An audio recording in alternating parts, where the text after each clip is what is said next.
Happy Sunday to everybody. Time for another edition of First Pitch here on the Wager Talk YouTube channel. I'm Matt Joseph, sportsmemo.com. Alongside me from Wager Talk, Dave Koken, Tony Finn, Steve Merrill. As we like to do to start out the show, we'll start out with some recaps here. Start with you, Steve. How was your Saturday? Another 2-0 sweep. We did it Friday, and we did it again yesterday on Saturday. Now 11-2 this week. That's pretty much says it all. That's why I'm wearing the red shirt again. Keep sweeping with the 2-0 red shirt. See, Tony's trying the red shirt. I'm leaving. The red shirt today. I'm leaving. I can't compete. The red shirts work, guys. It's all about the red shirt. But, yeah, another strong baseball best bet for Sunday afternoon up there right now at wagertalk.com. 11-2 run continues. Yes, fellow red shirt Tony, how was your Saturday? Actually, my Saturday was pretty good, 4-0. I hit my 3 baseballs, and I hit my NBA. Too, so I can't complain. I can compete, at least for one day. Tony, did you have the Grizzlies along with me? I did not. I had the total. I had the over. Nice. So yeah, 2-0 NBA. I would have played Portland, and I would have been still having that 3-pointer by Morant with 2 seconds to go, saying, "What am I doing in this coin flip?" Yeah, exactly. I was going to say I went 2-0, but a little bit fortunate with that Grizzly game. I got to. It's okay. I take it every time. Dave, close us out. How was your Saturday? Yeah. Okay. I split baseball, split hockey, but showed a small profit because there was a plus 140 dog in there. And then won a KBO play this morning. Nice. And the big deal for me right now is in the PGA event because I have Siwoo Kim as one of my 4 outrights this week. Right around 40-1, and he leads by 2 going into the final round. So wow. Yeah. 40-1. Yep. 40-1. Going to cross the fingers, cross the eyes, and cross the toes. Whatever else needs to be crossed. Let's call somebody and have him crack some knees. What was her name? What was his name? Jeff Gillooly? No, Kerrigan. Who did the Kerrigan deal? The ice skater. What that has to do with this? Well, we'll crack some knees to the guys that are behind Kim and close. Dave, do you ever try I don't think that worked out. So I think that may not be a real good idea because it didn't really work out for Tanya Harding. So I have bad ideas. But Dave, do you ever try to in-game hedge any of those with live betting? Anything like that? I'm not a hedger. Never have been, never will be. If you make a bet, believe in it. You have a huge edge, and you have a huge edge right there. So why give it up? It's not a huge edge. It's 2 strokes, but No, I'm saying 40-1 mathematically on the bet. I'm saying you have a huge edge. Oh, okay. That price wouldn't be 40. It wouldn't be 40. It wouldn't be 40-1 right now. No, he's 6-5. Right. So you have a huge edge there. Why give up a 40-1 edge on an even money bet now? So yeah. Well, besides which, how do you hedge in golf? Yeah, it's a little tougher unless it's a 2-man race or something. Whenever it sure isn't that. No, I mean it looks like 25 under is probably going to have somebody's going to have to get to 25 under to win. Hopefully it's him. All right. Well, we are a baseball show, so let's get started on the old baseball here. We'll start with our big 3 games, which are 3 of the later games. Start out with the Dodgers at the Angels. I've decided that this May kid is one of my favorite pitchers to watch. We'll start with you, Dave. What do you make of this matchup between the rivals? I mean, it just keeps getting worse for the Angels. What are they, 7-14, 7-15 now? They can't catch a break. Their pitching isn't any good. I mean, it's just not a team you want to be on right now. And then they face a good one today in Dustin May, and Julio Teheran has shown very little in his first 2 starts since getting back on the field, and he's just not a guy I like anyway. To me, it'd have to be Dodgers or pass. I'm not enthused about that kind of a price, so it's definitely not going to be a play I'll make. The Angels trying to salvage the finale. We'll see what the Dodgers do with their lineup. It is possible they might sit a few guys today because they've already won the series, and there is load management in consideration for teams like that. So I would wait for the lineups, but I don't really want any part of the Angels. Tony, this is a really high total, 10.5. What are your thoughts on that? Well, that should at minus 200 and this number at the total is telling you what Dave just told you. That's pretty tough to trust Teheran. He had a pretty good season last year. I mean, his numbers, his underlying peripherals weren't very good. a 22% K rate, 11% based on ball rate, 10% swinging strike rate, and ended up having a high 3 ERA, but his Sierra was in the low 5s. And 2 seasons ago, I didn't trust Teron, and I certainly don't trust him moving from the National League to the American League. Although I guess we got to get used to this, and that is doesn't matter this year. DHs in both leagues. So, Steve, when we look at this game, we've talked a lot about the 5 innings. Is there more value potentially taking the Dodgers -0.5 in the 5 innings? Yeah, first of all, I do have a free play on the total in this game. Speaking of that over-under, so I'll let everyone go to wagertalk.com. My free play today is the over-under on this game. But as far as the side goes, I mentioned it yesterday, Matt, that the Dodgers basically always win by 2 or more when they win. Well, guess what? They win by 1 in extra innings, of course. Yeah. Only the second time all month, though, that they won a game and it wasn't by 2 or more, or they didn't just lose outright. So I'm with you. If you're going to play the Dodgers, I continue to say either the full run line -1.5 or the first 5 -0.5 would be the way to play the side.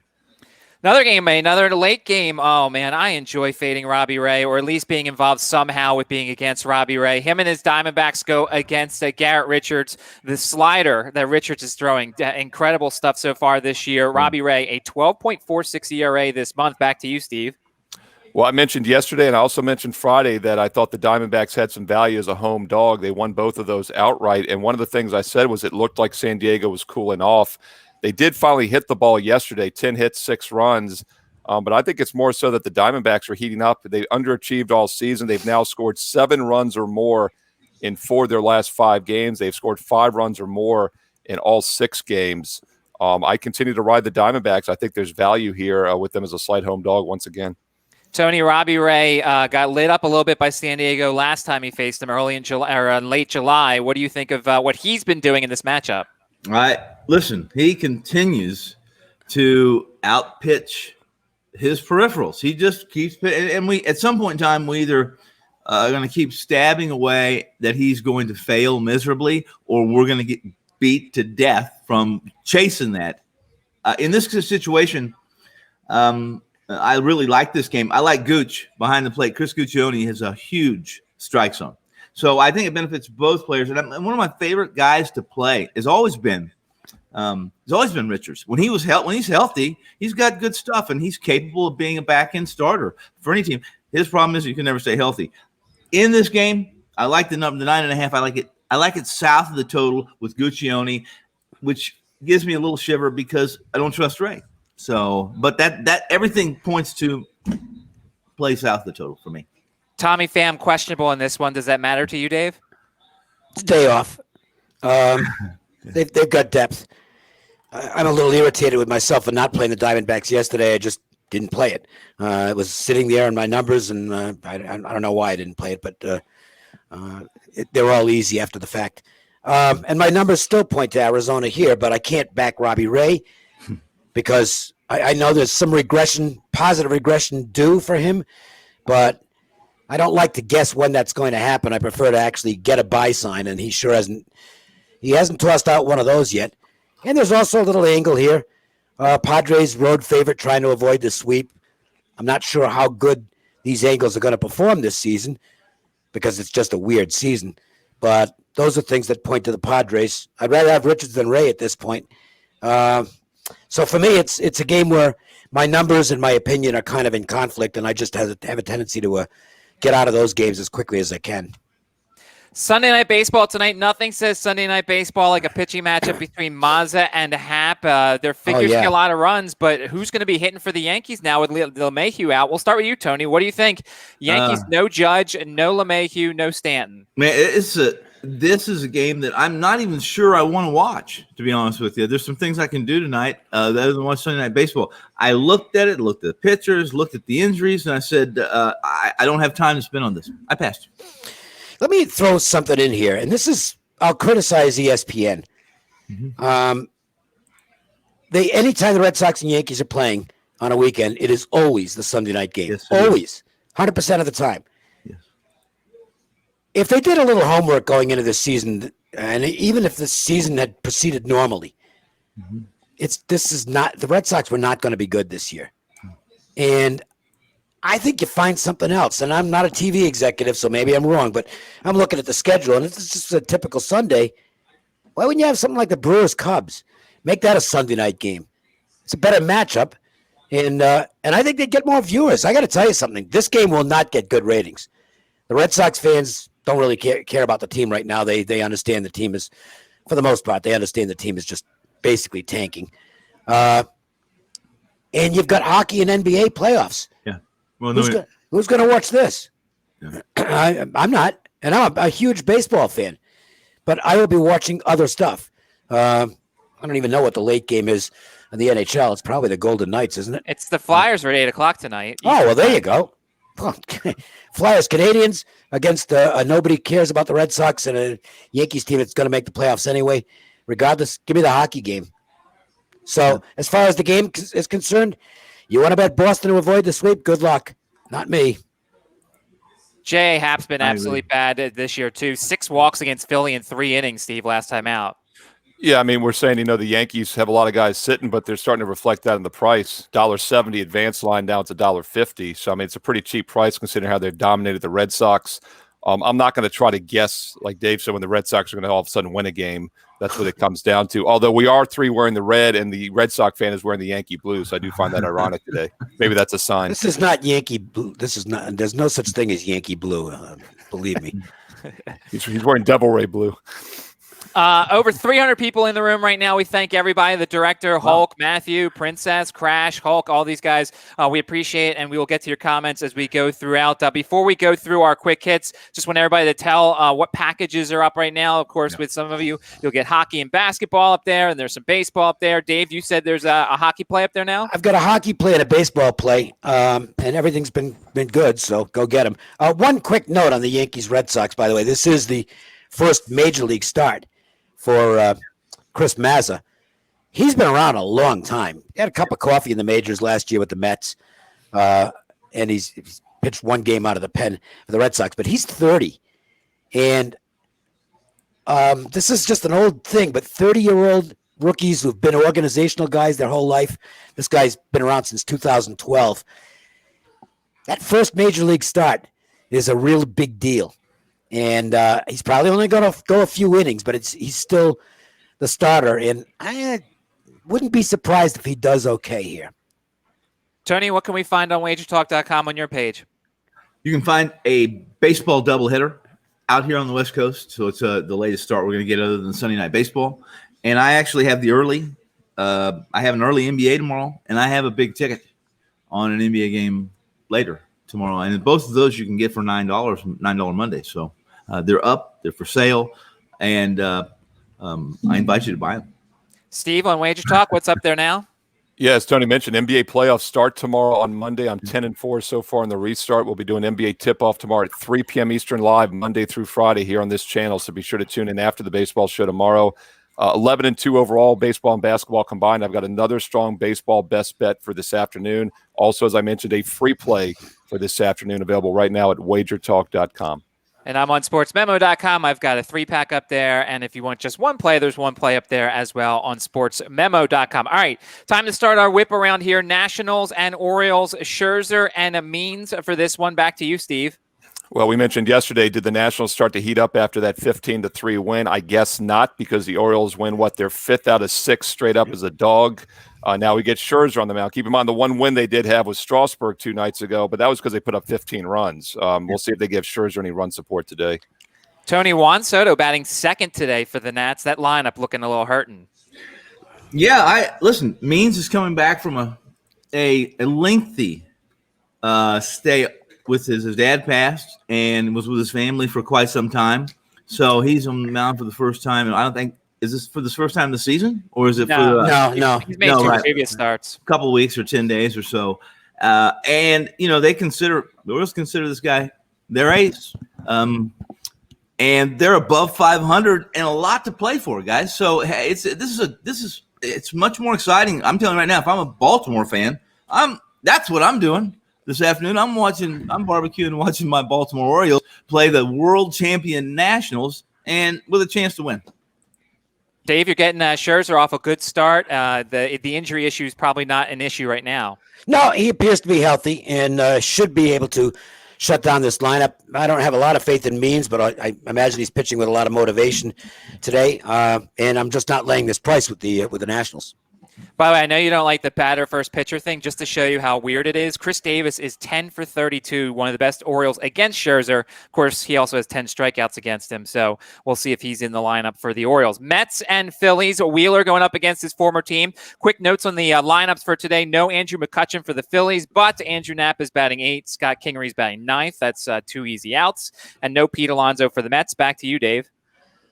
Phillies bullpen has a 9.12 ERA. Yes. Wow. It actually was higher, but they've been good as of late, quote unquote. But I mean, it's really tough to play any full game with them, considering that not like the Mets bullpen is anything special. What did I make the price here? I made it a little lower, but I said the same thing yesterday and didn't play the Mets because there were just certain elements of the game I didn't like. And it's pretty much the same thing here. Maybe the Phillies have a little wind in their sails now coming out of a good game yesterday. And you do have the Wheeler going against his former team aspect, which is something that I kind of like. So my numbers say Mets, my gut says Phillies. The number, interestingly, however, there is some sharp action showing on the Mets in this game for those who have interest in that stuff. Tony, Wheeler has his lowest strikeout rate of his career and is actually throwing a career low 13.8 pitches per inning. What do you make of what he's done? Well, it's. I guess I'll tell fantasy owners if Wheeler's going to be worthwhile, he needs to pick up that strikeout rate. But I like what he's doing, and I really like. Listen, I like Wheeler here in this situation. I like the Phillies. I like the Phillies for a lot of reasons, and I agree with Dave for a lot of reasons. They need to do something. They need to be more consistent offensively. But in this situation, Wheeler against his ex-team, if I'm swinging with the Phillies and Wheeler. Steve, if we get the Porcello versus Atlanta, he's going to be awful. If we get the Porcello versus the Nationals, he's going to be good. Do you want to take a chance on either of those? Yeah, it's always hard to know which one shows up. But as Dave said yesterday, the market continues to overvalue McCutchen. I saw the look ahead at minus 150, and then it was like minus 125, minus 130. One thing, though, Tony, you talked about Matt's tipping his pitches yesterday. Yes. I got a kick out of it in the second inning when he'd only given up one hit, and the announcer said he's in good form, one hit, and then came the shenanigans, and when they gave up like 5 or 6 that inning. Yeah. And we didn't have to worry about that Phillies bullpen, as Dave and I both mentioned yesterday, 9.1 ERA. First 5 innings if you're looking at the Phillies, that's for sure. Indians and Tigers, I am kicking myself for not taking the first 5 under yesterday. It did hit, even though it was 3.5. It was 3-0, but Turnbull was dancing around there a little bit. Plutko and Fulmer, your pitching matchup. Back to you, Steve. Yeah, back-to-back Friday and Saturday. Part of that 4-0 sweep I had was 2 wins on the Indians minus 1.5 run line. So I've had a good feel for this series. They've now won 19 straight games against the Tigers. That wasn't really part of the handicapping factor. It was more that the Indians are underrated, Tigers are overrated. I'm not using this one today. This is not my best bet today, but it'd be Indians or pass just based on the current form. Tony, we did see a little bit of the Fulmer of the pass, a 97-mile-per-hour fastball over 3 innings against the White Sox. Yes. We talked about this game yesterday, and just to be completely transparent with everyone in this audience and you guys, I'm struggling with this AL Central. Other than Minnesota, which is fairly easy to talk yourself into. Kansas City can hit every once in a while. They ended up splitting that series yesterday, correct? And the Cleveland, they have a leader on this Cleveland team because these kids are crazy. They're doing some stuff that's crazy, and then they're going to the media and complaining about they're not being accountable. And then Detroit looks good for a week, and they're back to what we expect Detroit to do. So in that case, the White Sox, if you guys can tell me that Minnesota's an absolute dead. I mean, if there's any way Minnesota loses this division, I don't think there's any way they lose it, any way at all. And the rest of it's just a coin flip every single day, every single week. And you might get a matchup advantage, and maybe one of the teams is rolling pretty good. But I think for myself and my clients, I'm better off just kind of backing off and letting smart guys, you guys, handicap this damn division. Pass. Yeah, Dave's smart. That's the smartest thing to do right there. Hey, Dave, I got to ask you real quick, though. You say you never hedge. Would you tell Johnny Detroit to start hedging that 500-1 ticket now that the Tigers lost 4 straight? That was he can put that ticket on the wall. Yes. Hedge it in a frame. The regression is underway. This team's they're not good. No. And they played over there very well, right? Dave, you agree with that? No, I'm not a Garden High guy. But the talent level isn't there. They played well so far, but I think the regression is starting to take place. By the way, these two teams are 28th and 30th against right-handed pitching, hitting-wise. The Indians are below 200, so there might be some quick innings here. Braves and Marlins. The Braves shell themselves last night, sending Robbie Erlin to the mound against Eliezer Hernandez. Dave, thoughts on this one? Bullpen game for the Braves. Erlin is not stretched out, so although he's been a starting pitcher in the past, I wouldn't think more than 3 innings here. Hernandez on the mound for the Marlins. I also think the Marlins are going to start to show some regression. I think they've had a lot of enthusiasm with this young team and have played over their heads. But, you look at the roster and it's really not very good. Hernandez is kind of a middle-of-the-pack guy. I give the Braves the edge here, but it's in the price. And even at minus 120, it's the Braves are a little bit short-handed. No Acuna, no Albies. I would lean Atlanta, but this is not the game I played today. I only played one game, and this isn't it. Tony, Hoy is the home plate umpire for this one. Very very vanilla, very fair, no pitcher, no hitters, and I'm with Dave on this. I looked at the umpires, all the umpires today on this on Sundays especially. I passed. Steve? Not using this game, but when Atlanta doesn't have their ace on the mound, they're just 2-6 the last 8. He won yesterday, but without Fried Egg out there, they're having trouble. In fact, his ERA is like 1.2 something. The entire rest of the team is over 7 this season. So I'd be very careful with Atlanta unless the ace is on the mound. It is interesting, though. I'm seeing that the Marlins are an underdog in some places, plus 111 at one place, plus 105. So if you do like the Marlins, you could get a decent price on them, probably also in the first 5. I would look at that the opposite way.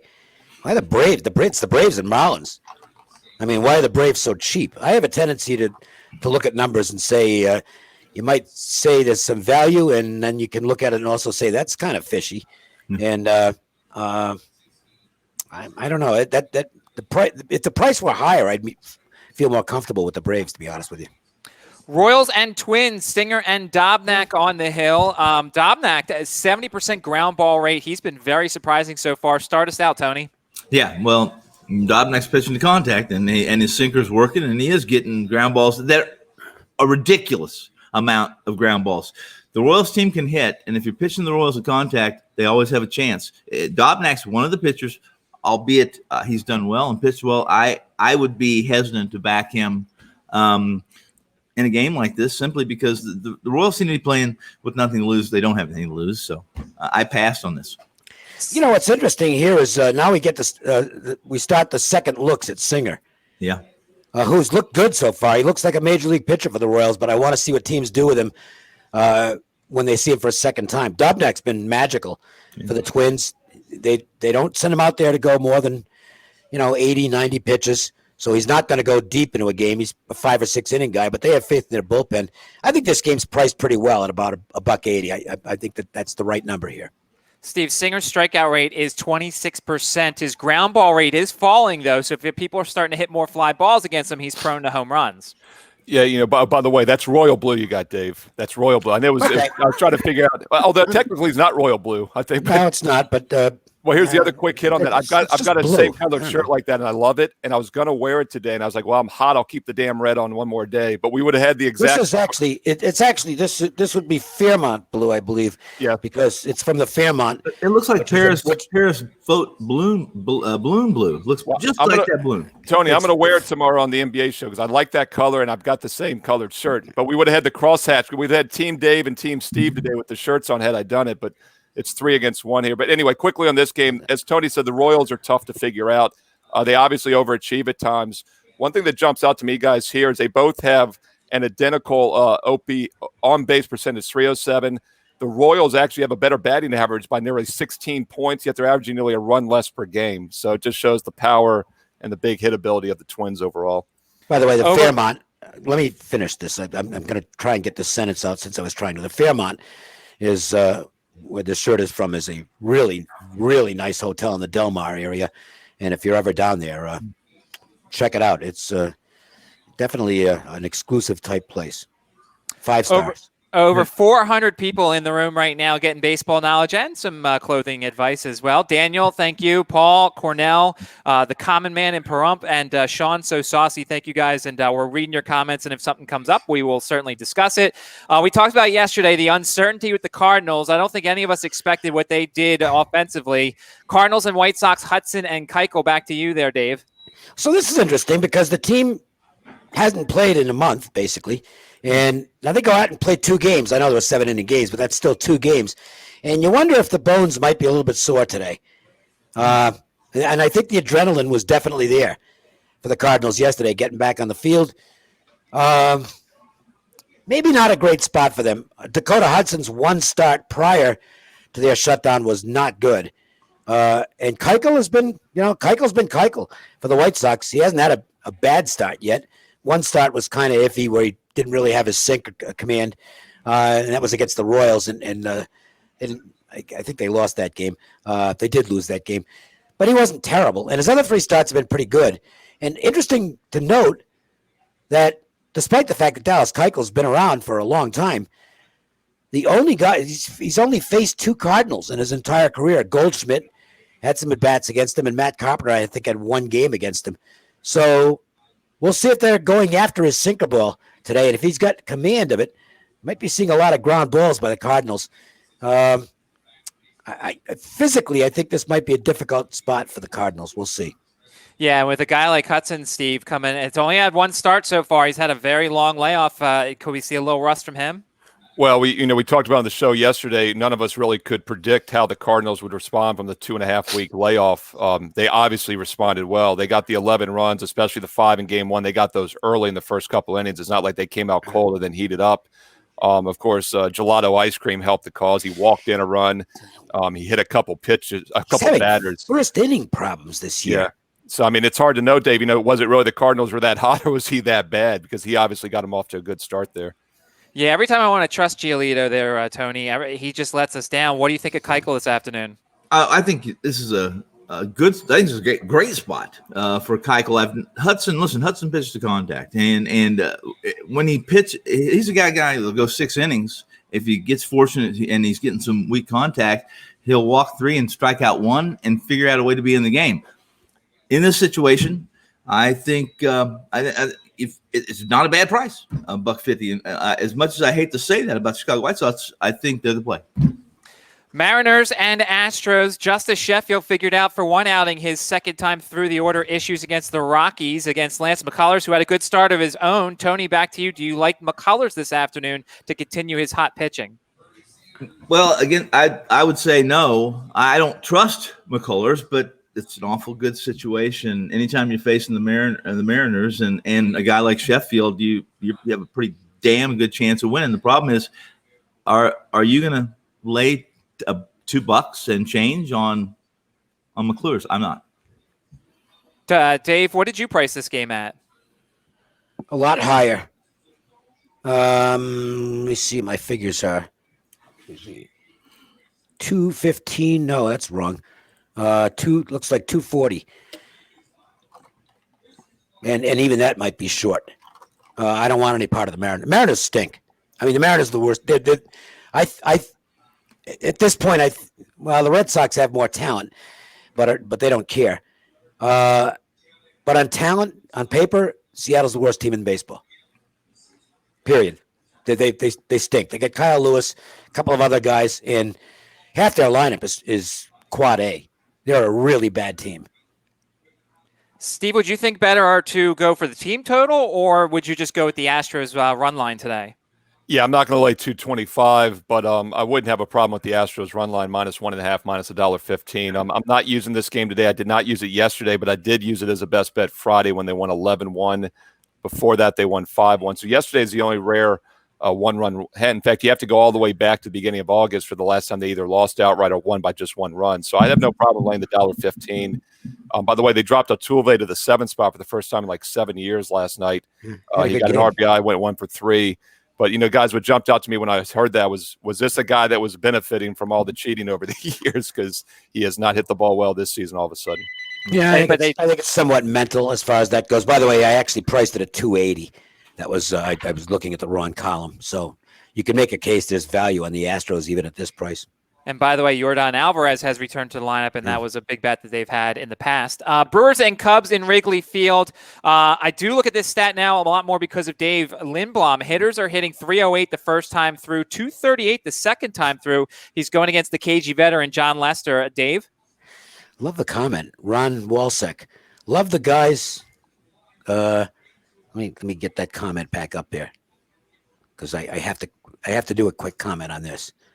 Well, no, I can't. I lost it. There you go. I found it for you there. We do a little bit of a promotion at the top of the show. I don't think anybody's mentioned that they're selling anything in like 15 minutes. I mentioned that I had a best bet on him Friday. I mean, saying that I liked him in that situation. By the way, annoying that's 2 in. It's annoying. We do sell picks. That's kind of, All right. Anyway, on to the which game was this? Milwaukee and the Cubs? Lindblom and Lester. Yeah, okay. So Lindblom, there were some high expectations for him coming back from KBO, where he put up some great numbers. But you know what? He's kind of looking like the guy he used to be, which is, just not a big league starter. I think he's probably better suited for the bullpen. That's my opinion. John Lester is a revelation right now. There were times last year where it looked like, it's been a great career for Lester. He's probably going to be a borderline Hall of Famer, but the sand is running out of the hourglass. And lo and behold, he looks absolutely great so far this season. He looks terrific. Fountain of youth. He's discovered something.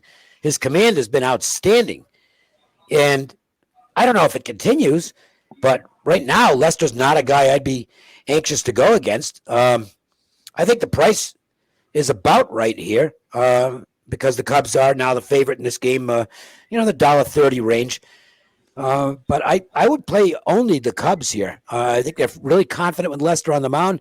The Brewers' offense isn't exactly sizzling, and I would definitely lean to the team that calls Wrigley home.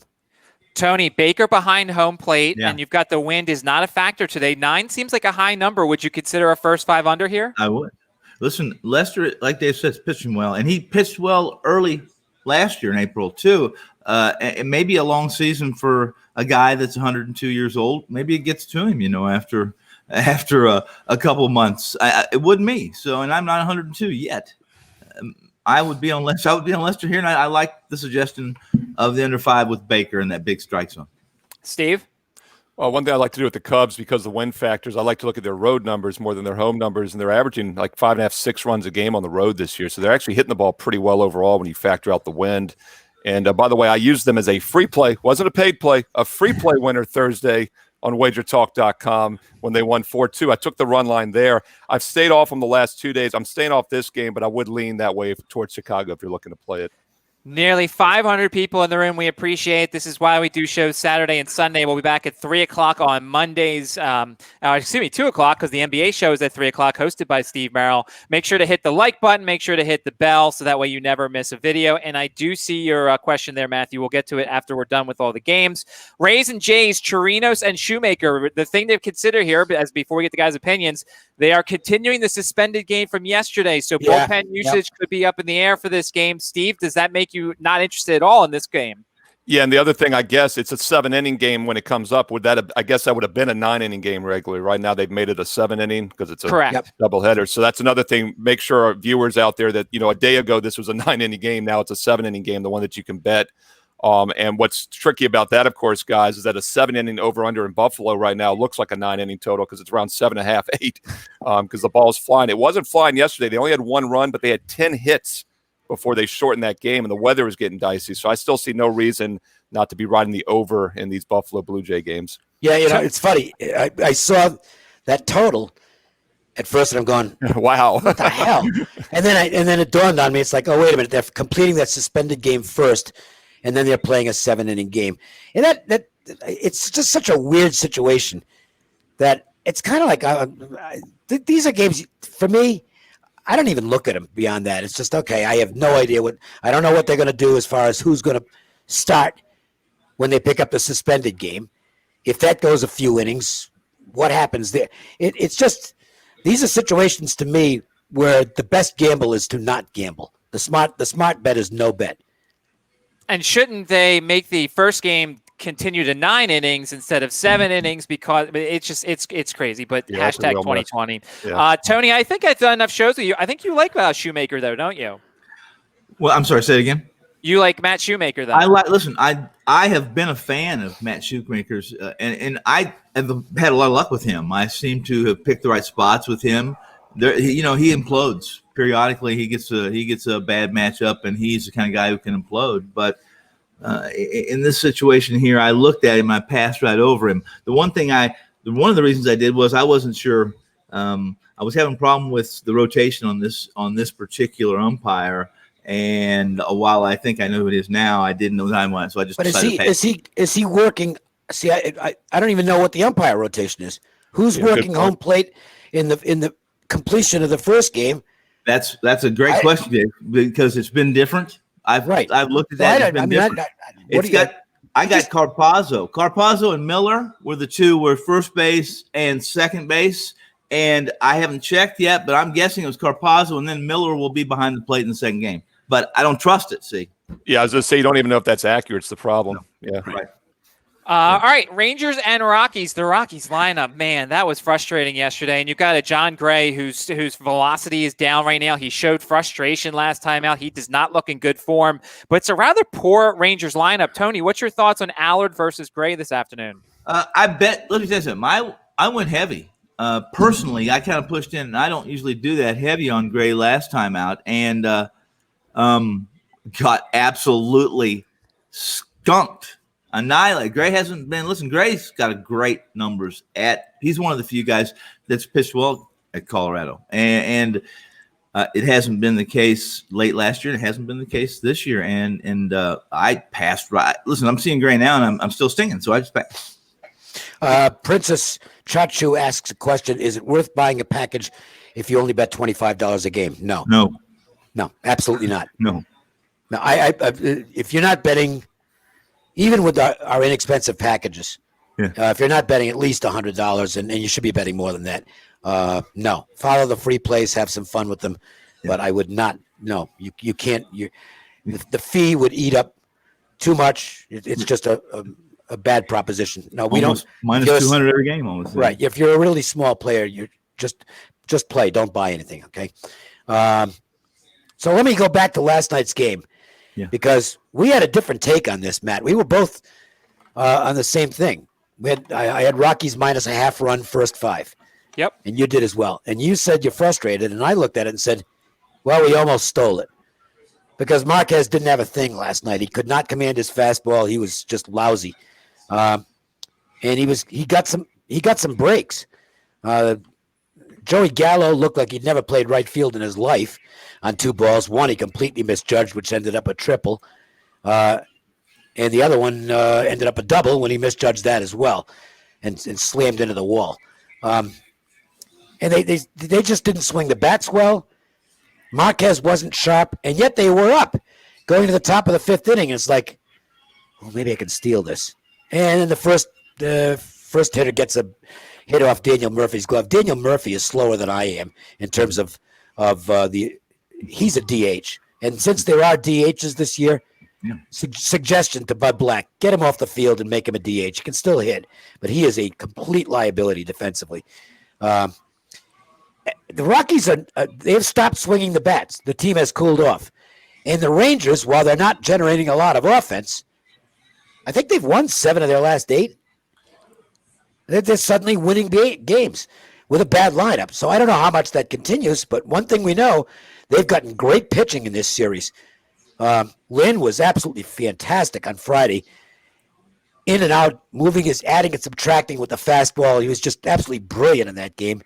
And there was absolutely nothing wrong with Kyle Gibson yesterday. I maligned, if you watched yesterday's show, I maligned Gibson. I said this, he's got a horrible home run to fly ball rate. He's never pitched at Coors before. He's giving up 48% hard contact. He was terrific, which tells me that he was good, but that the Rockies were really bad, and now is not the time to be playing on the Rockies. I don't want Allard particularly, but I got to tell you, we're seeing action on Texas. The price seems cheap at 135-ish. I would look at the Rangers side here. I think they've got a real chance to complete the weekend sweep. By the way, Steve, the first 5 under hits once again in Coors Field. Yeah.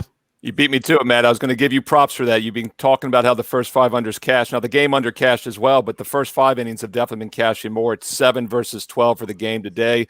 I'd look at the side here. I'd agree with Dave. I mean, it's Rangers are past as far as the side. They've won 4 straight. They're obviously heating up, and the Rockies are cooling off. And real quick, the Princess, as Dave said, free plays are at Wager Talk and Sportsman. It's a great way to build your bankroll, see if you like particular handicapper styles. I've got a free baseball play at wagertalk.com. And also a quick reminder, $9 Monday and there's $2 Tuesday. $2 Tuesday, even a $25 player can probably buy a play and make some money.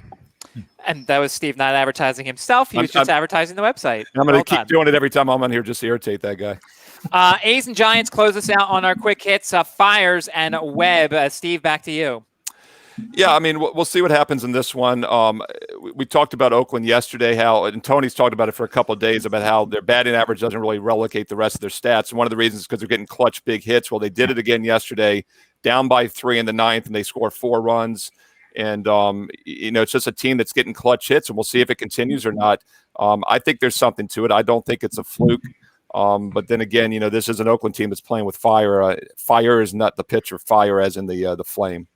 Dave, Gabe Kapler was trending, and I just laugh as a Phillies fan. I'm like, oh, now they're figuring out what I knew about Gabe Kapler. Well, Gabe Kapler can't go out there and throw the ball either. He just doesn't have anybody in the bullpen that can pitch. Wow. Trevor Gott's his closer. He's a fringe major leaguer. He's basically a quad A guy. So their bullpen is horrendous. They're a scrappy team, but, I don't know what the mental state of the Giants has to be today after – I think Ralph Michaels put something up on Twitter about just how incredibly unusual what's taken place in back-to-back games has been for with these Oakland A's 9th inning comebacks. So you can follow him on Twitter at CalSportsLV, I believe it is, and Ralph posts a whole bunch of these interesting little tidbits. How do you place? You can't play San Francisco here. I don't. But the flip side of it is Fires. If you're watching the show, I am not a Mike Fires guy. His velocity's down this year, and he's been a guy who's gotten by with finesse over the past few years, and he looks like a guy who can get raked. I think you might get an over here. This could be a high-scoring game. Tony? Yeah, it could be a high-scoring game. Listen, back the first week of this month, guys, Webb had a low ERA, 2.5 ERA, had a whip of 1.77. He doesn't miss bats. He's got about a 10% swinging strike rate. Dave's right. This is a disciplined Oakland team. They draw more walks than any team in baseball when they're behind the count. And is there a way to measure mental fortitude? Because this A's team they do not quit. They're up there and they're not quitting, and it's hard to measure that. And listen, guys, I was on the A's yesterday and I loved them yesterday. And I sat down at this computer and I had a call. And I said, man, I said, how the heck did San Francisco score? And all of a sudden I look over and I got these little explosions going off. And I said, they didn't do it again, did they? And they did. All right. Before we, I do have one question we're going to get to in just a moment. Before we do, we'll do DFS stud and sleeper. Do you have one for us there, Dave? I would look at somebody in the Oakland lineup. Day game at San Francisco, the ball carries a little bit better. And I think Webb's a guy that can, look, the A's are kind of a 3 true outcomes team. They walk, they strike out, they hit homers. They definitely go for the fences. I might stick Matt Olson in the lineup today. Olson, I think his last 7 or 8 hits have all been home runs, which is really bizarre. But he's clearly got the launch angle mania. He might get one today. And so he'll be my DFS stud. He'll cost you a few bucks, but I think Olson's worth putting in your lineup today. Tony, any recommendations? As far as your stud, and I hate to call May a stud, but I think in this situation today, he's the stud. I think I was glancing this morning, reading some stuff in a room that I go to get information, inside information. AMA was a pretty good price. So as far as a stud goes, the Dodgers playing pretty good ball right now. As far as a sleeper goes, can Hap. Could Hap. I'm not a big Hap fan, but it's in Yankee Stadium. And Dave said it. He said it. The Red Sox aren't trying. Can Hap get a win for you and get some strikeouts up? We'll see. Steve? Yeah, I didn't see any pitchers that jumped out to me. Yesterday, I had a best bet on Cleveland for my clients. I mentioned Bieber here on the show, and he shut the Tigers down as I thought he would. But today, I'd look more at offense. I think, the highest total on the board, of course, is 12 at Coors Field. Rockies have cooled off a bit, but the Rangers look like they're heating up to me. So I think some Texas Ranger hitters could be worth a shot in your lineup today. And then maybe it's a day where Joey Gallo sends a couple into orbit. Canseco. It's Canseco. And then I'm going to go I'm going Max Scherzer. I know he's going to be the most expensive, but I'm going to balance it out at least. I'm going Alec Baum. He's like 2,000 on one site, 2,200 on the other site. He's still really cheap. And I think he's got a shot today against Porcello. Before we go, I do want to bring up one thing. I hope Matthew's still in the room here. Not necessarily off of his question, but we'll go around. Give your favorite stat or something that you like to look at when you consider games. I know this is probably not a question we can do in 2 minutes, but Dave, is there a stat that you go to there's first? Not one. No, I mean there's too many to list. But that's why I use FanGraphs and Baseball Reference on a daily basis, because you can find anything you're looking for at those two sites. They do a phenomenal job. Tony, is there a stat or something that you lean on more than anything else? In for hitters or pitchers? Pitchers, listen, I lean on a lot of different stats, and it depends on the team they're playing. So that's varies all the time. And I'm a hugger. I hug those stats pretty tight, a lot too much maybe sometimes. So like Dave said, he kind of getting away from it because everyone has those stats now. But batted balls in play. I'm looking for something that other people aren't looking for. That's always been the way I am. Yeah, well, that's a good idea. The books are definitely using the metrics. Yes. In terms of setting lines now, because there's so many sharp guys out there that are using metrics. So it's not that I'm ignoring them, but I'm getting away from reliance on XFIP and Sierra, which I was heavily reliant on a few years ago, because I think that's all incorporated into the number. And I'm trying to find other things that I think can point to success, to getting an edge. Yeah. The one thing I'm just real quickly, and that is in this day and age, in this environment, you have to miss bats to be really successful as a pitcher. To be top, then that's when we have an argument on that. Yeah, I don't necessarily agree with that. Either that, you have to do this.